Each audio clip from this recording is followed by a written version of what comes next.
We especially call for fairness and equity in distribution of resources and appointments in government to reflect the face of Kenya. In this regard, we urge you to promote wholesome public participation on matters affecting the people.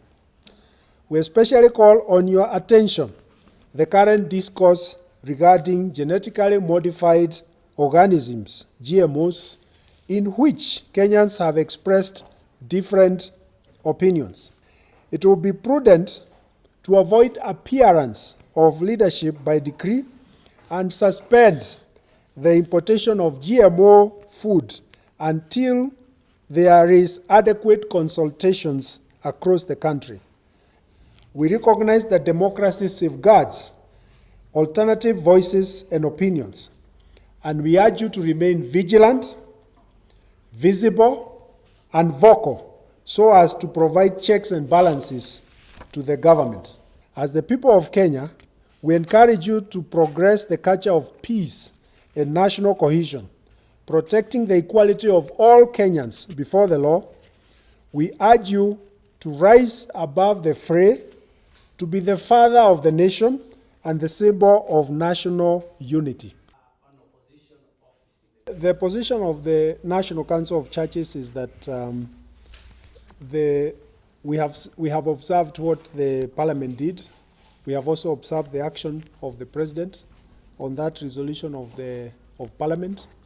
We have seen the resignation of the 3 commissioners. As long as there is any commissioner that has not resigned, we understand there were 4, so the tribunal will still be necessary. But our call is for us to look at the principle.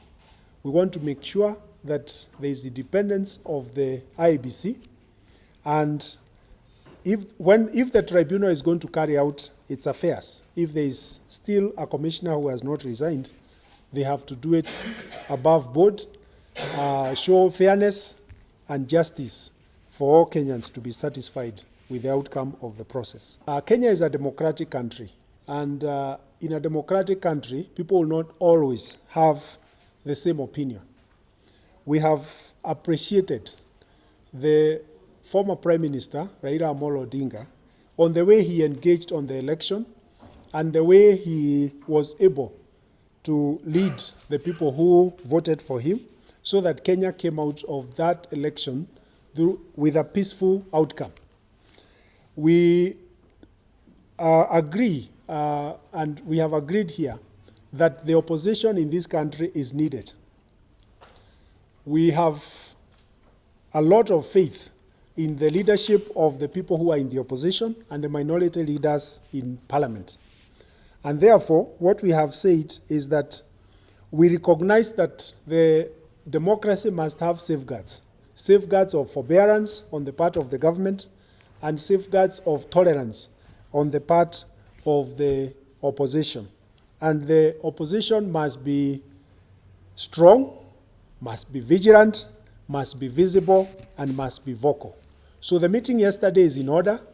The meetings of the opposition must be protected and facilitated by the government.